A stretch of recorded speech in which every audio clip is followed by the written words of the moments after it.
I've never been the kind of person to understand why you would call somebody crazy over something like this. It's not like he's saying he physically saw the spirit of King Von and had a conversation with him and dapped him up. All he's saying is he felt his presence. Truthfully, NLE is not the kind of artist to me that would just fish for clout this hard. I genuinely believe if he believes it, then he believes it. Hello everybody, welcome back to the Music Gauntlet channel. I hope you all are having a wonderful day so far, and today we are going to be talking about the latest album from NLE Choppa, rather NLE Chakra, called From Dark to Light. The Memphis, Tennessee rapper started to get a name for himself last year in 2019, known mainly for his track Shotta Flow, which gained him a lot of recognition due to his flow, delivery, lyrics, all in one compact, hard-hitting track. And he would prove to capitalize off that rapidly growing fan base all throughout 2019 into 2020, releasing a couple mixtapes that was jam-packed with the content that people loved him for, that being the very blunt and hard-hitting descriptions of the street life that he was known to be living. It's this raw energy that accumulated his fan base, because when you listen to an NLE song, an NLE project, you know that it's just going to be just real shit. He's never going to BS you on things that he doesn't know about. Picking the fruits of his labor, he was able to release his debut project Top Shotta in August and make the XXL Freshman list for 2020. I mean, dude was on a roll. He could have stopped right there and just called it a year. But then fans of his music kinda got thrown a curveball, as it was announced in September that he would no longer be making music that involved violent subject matter. The cause just seemed to be NLE Choppa wanting to make a difference to better himself, which I have no problem with at all. From what he was posting on Instagram before he was banned and now what he's saying on Twitter, it very much seems like he's very much deeply rooted into this Zen type lifestyle, having multiple interviews where he's discussed how meditation has helped his outlook on life.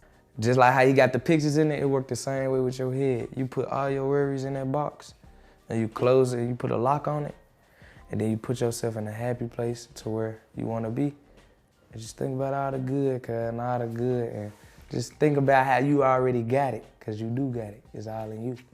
And luckily for anybody that was wondering how this new lifestyle was going to play out into his music, we are here in November, less than 6 months from his last release with a brand new album. As much as I support him living the healthy lifestyle that he currently is, I also was one of those people that was deathly curious as to what this new project was going to sound like. Not that I was his biggest fan or anything, but again, just morbidly curious. Was NLE going to be able to deliver on the music that people loved about him while also upholding his spiritual morals? Or would the quality of his music suffer due to the switch in style? Well, ladies and gentlemen, kind of both. Yes, this project does in a sense deliver on this new and improved artist. You'll find multiple instances all across this project where he's offering some self-help advice and just trying to guide you along the same spiritual path that he's taken himself. The track Bryson is a great example of this, where he details his childhood, talking about not necessarily the fight or flight mentality he was grown up to have, but also how he was taught religiously to have faith in Jesus and just let it all be in his hands. When in reality, yes, it's important to have faith in God and also trust that he will take care of you, but you also have to be active within your own life to do yourself some good. He uses this first verse as a good setup for the second verse, in which he details what he does actively now to make sure he's living that better lifestyle. And yes, the hook is simple, but due to the fact that it has to do with his childhood subject matter wise, and it's a reminiscent of how his mom would sing to him when he was younger, I have no problem with it. I mean, honestly, I think the album gets off to a pretty good start. The next track, Picture Me Grappin', I think is a good song as well. I really love the beat on this one with the incorporation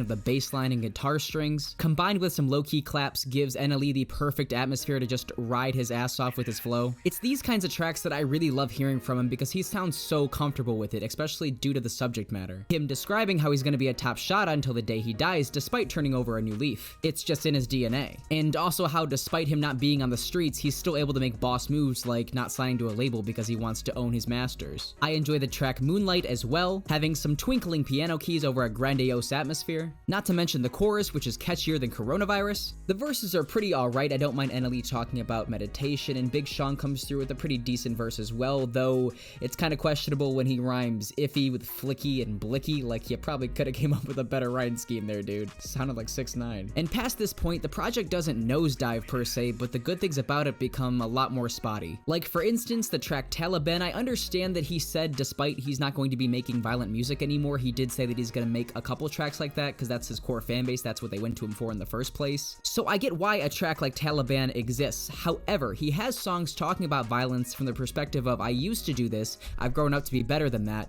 and this is just a straight up track saying, I'm gonna kill you if I had the chance. The way he describes trying to hide from the feds and the way he's talking about packing drugs, you would assume it's from his past, obviously, but he has other tracks on here like Body Catchers and 100 Grapes where he's shifting the perspective of, I had to do this in my past to get to the point where I am now.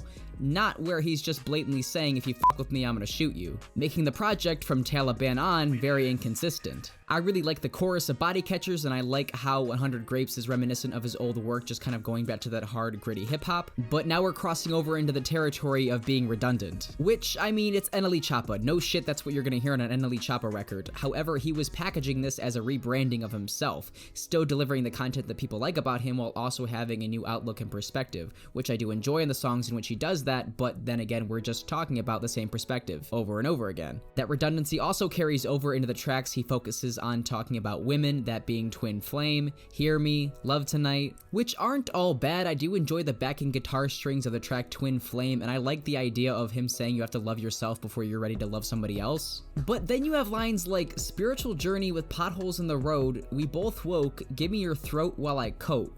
Forget the fact that it could be coat or cope. Like, what? You go from being so woke and spiritual to being like, all right, baby girl, open wide and put this dick in your mouth. Which is far from the only time he does this on the project, or let alone on the chick joints that he does it. But even then, for as decent of a song as it is, he proceeds to Xerox copy it for 2 other tracks on the album. Slightly different iterations, but still the same main focus. And you know we had to do it. We had to talk about the track Paradise, the closing track on this thing. Like, you made it so far into the record without getting too conspiracy theory-ish, but what is this last verse to the project, man? He literally, no beating around the bush, literally says, do not wear a mask, coronavirus is a lie, which is just straight up not true. It is very much a thing. I love the genius annotation for this line. I have no issue with NLE being woke, spreading positivity, leading other people to a better lifestyle, but I start having an issue when you're spreading misinformation, because he has a pretty big fan base. Obviously, the people that are gonna hear this, especially the poorer communities that have no reason to trust the government in the first place, are gonna hear this and think, yeah, NLE's right, I'm not wearing my mask anymore to Walmart. And anybody that thinks that, I just want to remind you that a couple lines later in the same verse, he talks about himself talking to water, so just let that sink in. This project for real was not all that bad up until this last verse. Like, he just crapped the bag so hard on this last verse, it's ridiculous. Yeah, I can tell he's been spending a lot of time with Big Sean, the guy who said don't get any kind of shots. Me see my third eyes on left eye, can't let them easy eat me, no sir, I don't even do flu shots. So, I mean, overall, there are admirable qualities about the project post the first 3 songs without the intro, but it is so very apparent that he should have took his time crafting this project more. Like, there are individual songs that stick out like a sore thumb for this very reason, because they're just not well thought out. Songs like Bryson get extremely personal and kind of peel back the layers as to why he's doing the things that he's doing currently, but they're not enough to save the project as a whole when it just kind of sputters out and doesn't really know what else to do for its second leg. Let alone when he returns with his third eye wisdom in the last couple tracks, it is just really conspiracy theory-esque, and it does not come off as well thought out whatsoever. Like, dude, I cannot get over that coronavirus line. Seriously? How more blunt can Cardi B be? Coronavirus! Coronavirus!